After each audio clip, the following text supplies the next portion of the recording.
是赵康，欢迎来到 TVBS 赵康战情室。在我们现场特别来宾，赵怡翔议员、吴春成委员、尹乃菁小姐、林玉芳委员、叶元之委员、刘彩薇议员。好，美国卢比欧，佛罗里达的议员要担任美国的国务卿，最近好几个媒体都是这样报道了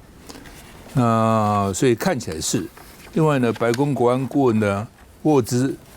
也是佛罗里达的一个议员他们都是对台湾非常好的，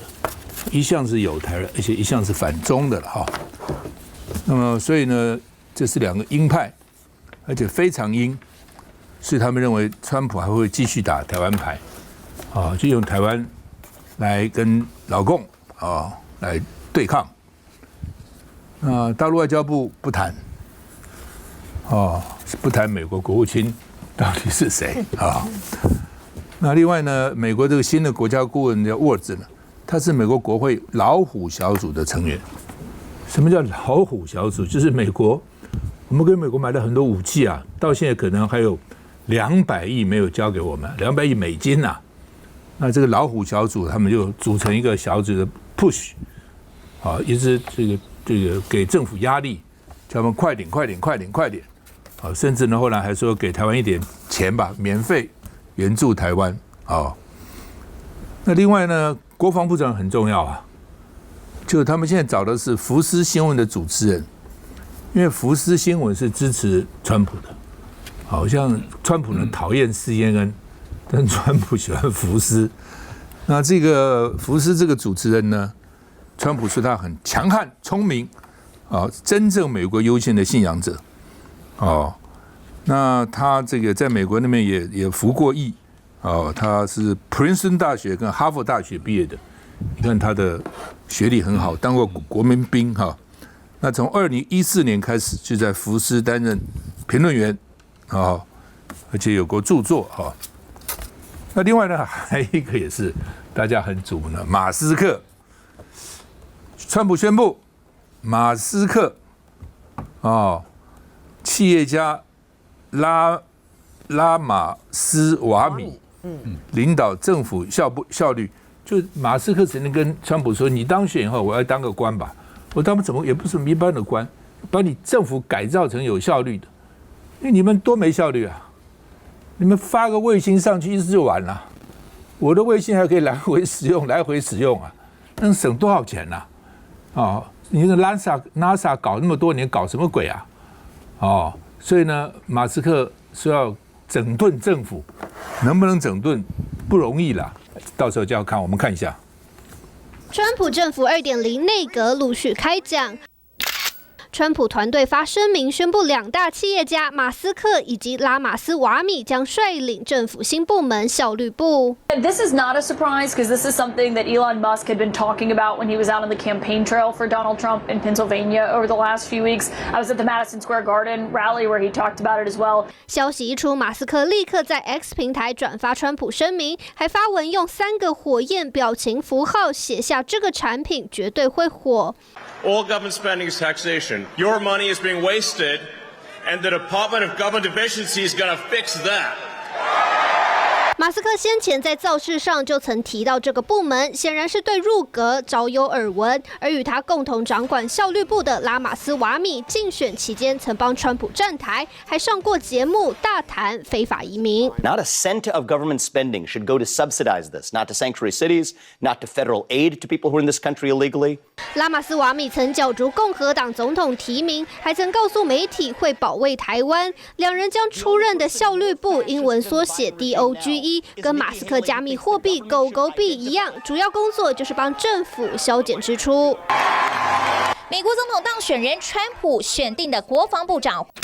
曾经拿着麦克风访问川普的福斯新闻主持人赫格塞斯。Microchips and everything. Why do they want Taiwan? They want to corner the market completely on the technological future. 川普2.0国安方面人士逐渐成型，用人唯亲，也引来许多争议。怡翔，你了解美国到底川普这样的布局什么意思？其实这一次很有趣哈，你可以看这一次很有效率。我刚刚提到这个政府效率部门，大家不要忘记，2016年川普那时候当选之后，大家还会面试哦，跑到川普大厦里面一个一个坐的手扶梯上去，然后下来之后对媒体讲说，我觉得面试过程蛮好的哦，蛮好或不好哦，然后过几个礼拜，那个 Twitter 发，对，过几个礼拜一个推文就会出来说，你有被任命没有被任命。那这一次你可以看到，基本上川普已经这个布局好了啊，在选战的时候应该就有所规划，所以这个选上之后就立刻开始这个出示一些人事的安排跟调整。但我觉得重点是什么？这一次看到他用人，我觉得有3个特征。第一个特征就是这都是他喜欢跟信任的人。过去第一任期找了很多其他人推荐的甚至于其他很多来自企业界、来自其他地方的人进来之后，大家发现没有工作默契。举个例子，第一任的国务卿那时候 Rex Tillerson 是石油大亨。川普说他到处跟各国去这个谈生意理论上会做一个很好的外交官员。就来之后发现，他们2个基本上在利益、价值各方面几乎没有吻合，所以后来就合作的不愉快。川普就一句话 "You're fired"， 那后来就换掉了，换成这个 Pompeo。所以这一次找的几乎都是他信任、过去有共事过，甚至于说可能是对他的理念、对他的信仰大家有这个相同的立场的一些人。所以这第一个部分。第二个部分人，我觉得他这一次找的都是对中所谓的鹰派鹰派，包括其实 Rubio 是最明显的嘛，对不对 ？Rubio 在美国参议院里面是几乎只要攸关中国的法案、攸关台湾的法案 ，Rubio 都会涉入其中所以包括提了好多当时有台的法案，但是对中国强硬的法案Rubio 其实甚至于他办公室直接是由他们拟的所以 Rubio 上来，这个 Mike Waltz 做国安顾问国安顾问也是一样嘛，国安顾问每天在川普旁边。Mike Waltz 本身在这个众议院里面又是这个有台小组然后又是这个所谓这个刚刚提到的，就是对中国非常强势、强硬的一个组合里面，所以每天在川普旁边就跟他说，这个中国这个共产主义这个威权主义我们要非常强势的去制衡等等。所以第二个就是我刚刚提到，就是他任用的人其实都是属于对中鹰派，但第3个层面的人，你可以发现很有趣。我认为他没有找一些当然他有非建制派的，但是我觉得他没有去跳脱这些这个华府这些所谓大家熟识、大家理解大家接受的一些人选。那当然这个国防部长是小小的意外，我待会会提到。但你看，那 Rubio 来自参议院这个 Mike Waltz 来自众议院许多不同的他这个部会首长其实不是国会议员，不是民意代表，就是过去在共和党圈其实大家都非常熟识，所以相对他第一任期2016年已经有很大的差别。但最后提到这个国防部长，我觉得国防部长非常有趣。第一任期他找了一堆国防部长来，退役将领等等，这个从 Mattis 开始，这个疯狗 Mattis 后来吵成一团这个川普也不喜欢他，他也不喜欢川普搞的时候，后来这个写回忆录的时候还去骂川普所以我觉得这一次他重视，就是说，好，你过去有国军的经验，但这未必是我所追求我追求的是你对我的忠诚你对于说我的理念有要去贯彻你对于说我各方面的政策你会去执行所以我觉得川普这一次，我觉得就是一个贯彻一个概念，就是完全的执政。那完全的执政会不会带来什么样的一些好或坏这个大家拭目以待。一个完全的执政，第二个完全的忠心，对他一定要忠心耿耿，而且呢，不能现在不能对总统有太大的野心，因为他现在想培养他那个副总统，所以你现在如果这些部会首长也有野心的话，将来也会影响到他们。不过刚刚一向提到说，第一任大家不认识，就让我想到陈水扁。陈水扁当总统的时候呢，找他的人他也都不认识。那他们说要总会有一个共事营嘛，就在君悦饭店办了一个共事营，部长都不认识啊，就看到君悦饭店一个经理穿着燕尾服，打着这个包带一个人就跑去他说：“请你问是哪一个部会的部长？”不认识就会变成这样。来，比方兄，这样子，我倒想谈一下这个国防部长这位人选了哈，因为按照美国的这个法律的规定他们所谓的国安会只有4个成员：总统、副总统、国务卿跟国防部长。所以这个国防部长的确会扮演非常重要的角色。但我先这样讲就是说，我看了这么多年的来美国国防部长的背景，他现在要提名这位赫格塞斯，坦白讲是最弱的一个。你如果讲军事的背景呢，现在的 Austin， 他当过中央军区的司令，4星的上将。那这位老兄虽然到过阿富汗，到过伊拉克，他是国民兵他当到的真正的实际战场的那个经验就是排长，他就是个排长。后来他当到一个上尉，这样，所以他看起来军事的资历并不是那么好。可是最重要的是他个人的人格特质，我都很怀疑他可以通过参议院的这个投票人事同意。我们讲几件事好了，我先给大家看一个东西，这个照片就是我们这位要接国防部长赫格塞斯，他在上面写什么字呢 ？Return to sender， 底下是他签名。这上面一看就知道这是什么东西，哈佛大学甘乃迪政府学院的硕士的这样一个证书。他在上面，在当着电视，在福斯电视上面，他就把它拿出来，他的证书在上面画，然后说这个要退回。他写了一本书，叫做《American Crusade》，美国的这个十字军。他要求说，家长们，你们不要捐钱，也不要送你们小孩子到这些精英大学。他点名了哈佛大学、普林斯顿，因为他大学就念普林斯顿，然后他的硕士班就是念哈佛大学甘乃迪的那个学院。他说为什么？因为他们这些学校都教这些左派的思想，这样就教一些有害的这种教育他们这种，如果你爱这个国家。如果你是保守派如果你是爱这个国家，那你就不要把小孩送到这些精英的大学、常春藤这些学校，也不要捐钱给他们。然后他说这只是开始，接着就应该大家要把这个证书退回母校，他有母校这个字，然后我们就会看到这张照片，他再把他拿到证书在那边画说送回去。水给我了就送到那边去，这样子，所以这个会让人家觉得非常的奇怪，因为美国的这些的精英分子很多，哈佛、耶鲁很多，常春藤学校的非常非常的多。那你这样子的搞法，你不是只有表达你对哈佛的那种恶意，你会引起很多人对你的反感，这是一个。第二个，川普自己也是耶鲁毕业的，对，耶鲁商学院。再讲疫苗，川普是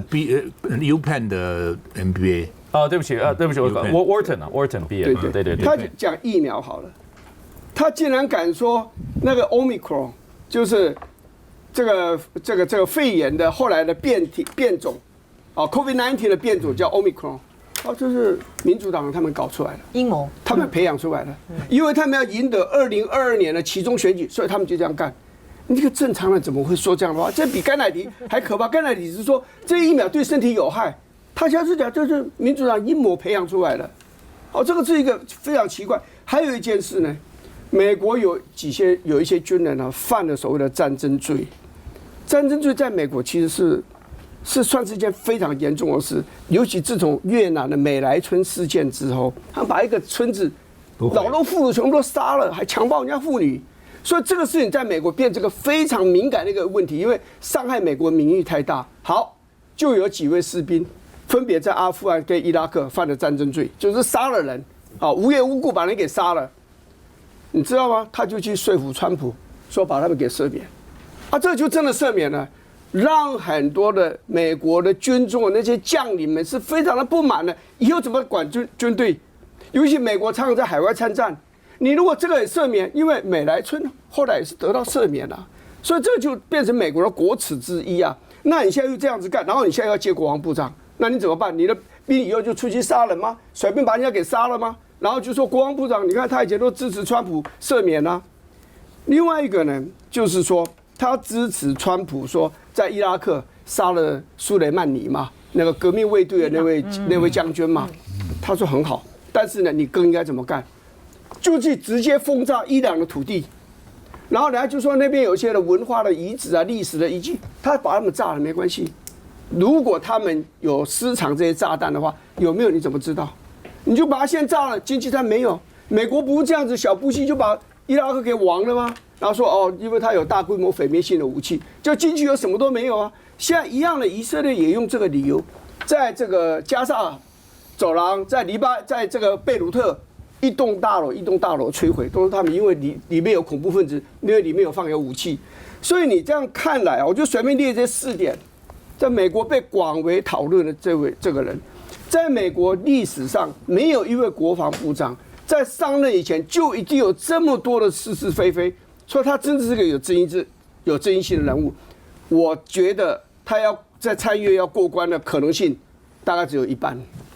他刚刚提到那个哈佛的那个甘乃迪学院很特别的，它跟一般的研究所不同，它是各行各业，台湾也有些人去了，比如官员甚至有人去，1年就拿了学位了。对，他那个就等于是等于是大家各行各业还蛮有成就的，他就是要共聚一堂吧，主要跟一般的研究所是不太一样的。休息一下再回来。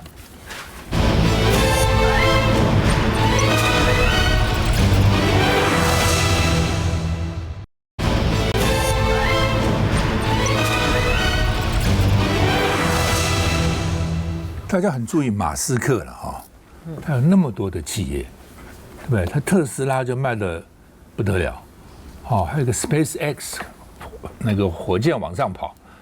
还有什么低空卫星什么的，他反正一大堆，星链那他来干这个事，他自己生意顾不顾呢？他们说他这个不是政府里面的机构，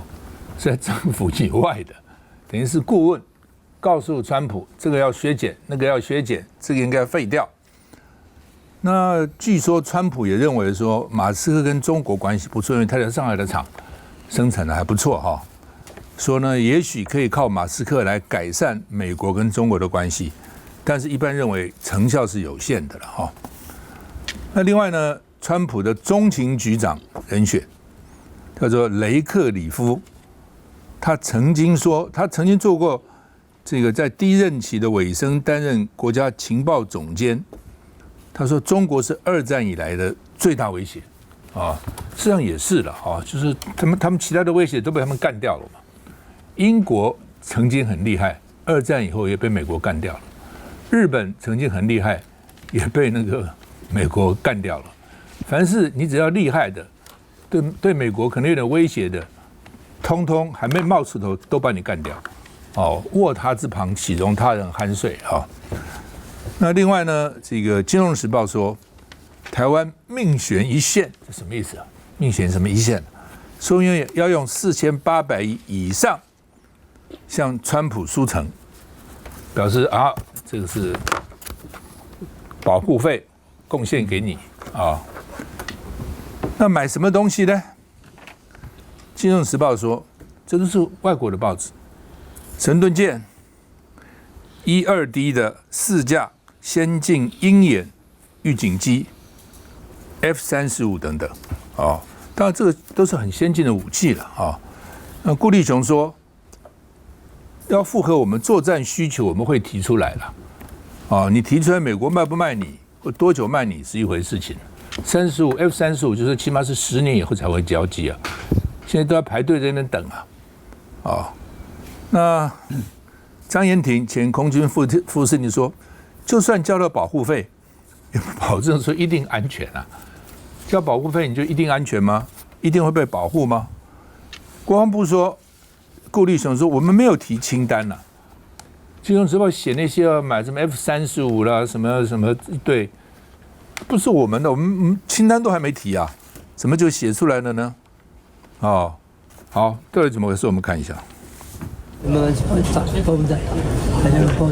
拿着仪器来回扫描，这是立院助行为了机密会议第一次这么做，保密防谍，滴水不漏。因为审查的是国防预算，翻开国军114年度预算编列超过4760亿元，而对美军购达705亿，占比普通。因为明年持续执行，包括 M1A2 战车和海马斯系统等采购案，暂时没购买新武器。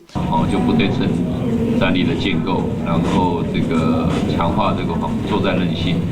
及提升这个后备战力，以及有效的应对灰色地带的因素，所以我们仍然会秉持这4个面向。顾立雄说的是我购买美制武器的标准，因为英国金融时报报道称，台湾向美国提出5000亿台币军购。消息人士称，我方采拟愿望清单，例如60架 F-35，可排程需等到2044年。10艘退役神盾级驱逐舰也面临改装昂贵问题。比较有机会的是4架 E-2D 预警机和400枚I-3飞弹。对未来的川普的政府，我们也是持续的根据我们既有的军事交流的这个机制来跟他进行沟通，然后来提出我们认为的应该筹获的一些相关的武器装备。这些武器是不是有足够的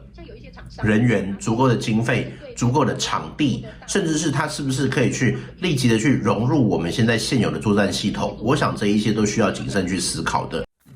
原之。其实顾立雄今天早上到立法院，我觉得他讲话一直闪烁其词啊，因为在早上的时候他没有否认哦，他说这个消息不是国防部放的，但他没有办法帮国防部以外单位澄清，那让人家感觉说，是好不是国防部放，所以是总统府吗？还是谁放的？那下午的时候他又改口，他就讲说没有这样的清单。可是问题大家都知道，刚刚我们讲说那个川普提了一个记者当国防部长，对不对？谁说国防部长一定要当军？我们台湾也没有嘛，对不对？那个我们是律师当国防部长，很会文字游戏嘛。他就说我们没有这样清单，那没有这样清单是指说钱不对，还是说这4个项目对了3项，其中有2项不对，还是怎么样？我们其实不知道。可是那为什么他会有这样的一个改口呢？我觉得是因为这2天大家对这个提出很多的批评啊。比如说，第一个，你钱花了，真的就像那个将军讲的，你美国会保护我们吗？第二个是说，我们对于国内我们自己军人的人力都不够，我们现在很多主战部队的编线比编制那么多人，但是实际上愿意当兵的可能只有到7、8成。那你一直花钱去买武器，有那么多人操作吗？这个部分有没有解决？还有第3个是，理论上来讲，我们国家跟国家之间谈判，没有人那么快先底牌的啦。川普只是讲说，希望台湾的那个国防的预算可以提高到 GDP 的10%，我们马上就说好，那我们先拿4800亿出来。那后面呢？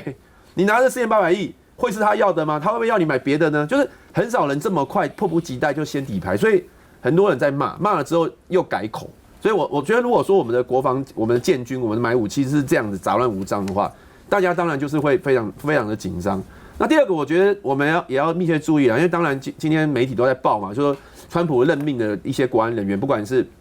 国务卿也好，或者是国安顾问也好，什么什么的，好像驻联合国大使，好像都对台湾很友善。可是他们也是反中的反硬派、强硬派。那假设两边没有对话，我是不知道啦，因为像那个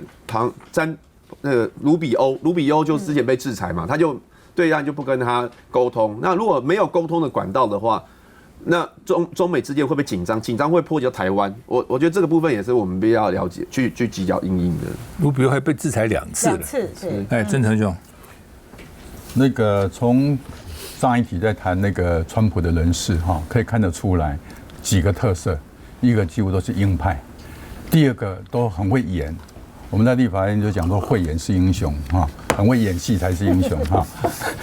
那你可以看川普这边，你找一个什么新闻主持人，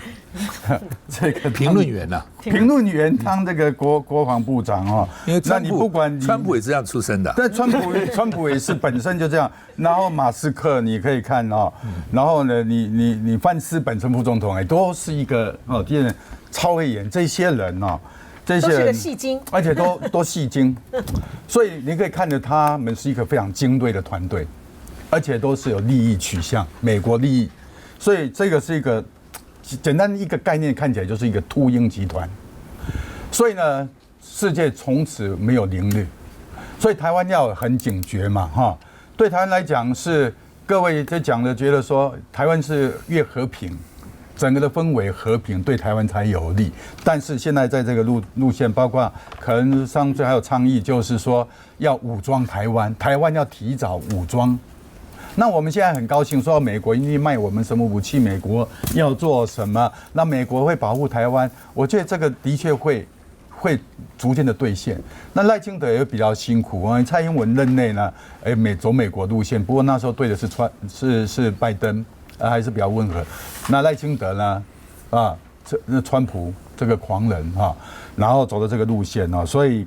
他可能要把台湾打造成反攻堡垒第一线所以台湾的确不仅是保护费的问题，可能整个的我们未来对自己的主体性越来越薄弱。将来到底国防预算要编多少了？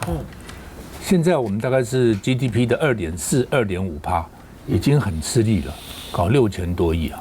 好，那美国有人希望我们变成将来 GDP 的5%，川普呢还提到一个10%，我们现在6000多亿，2.5%，10%就现在的4倍，就是差不多2兆5千亿耶。我们预算才3兆哎，我们全部都花在国防上吗？哦，有这样的可能吗？哦，当然了，川普也是信口雌黄乱讲一通了，但是呢，将来一定会叫我们提高国防预算。那我们的预算也不是很多，预算本身呢，它会排挤的，啊，你有你就没有我，有我就没有你，就是钱就这么多嘛，所以将来整个预算要怎么编列，蛮头痛的。休息一下再回来。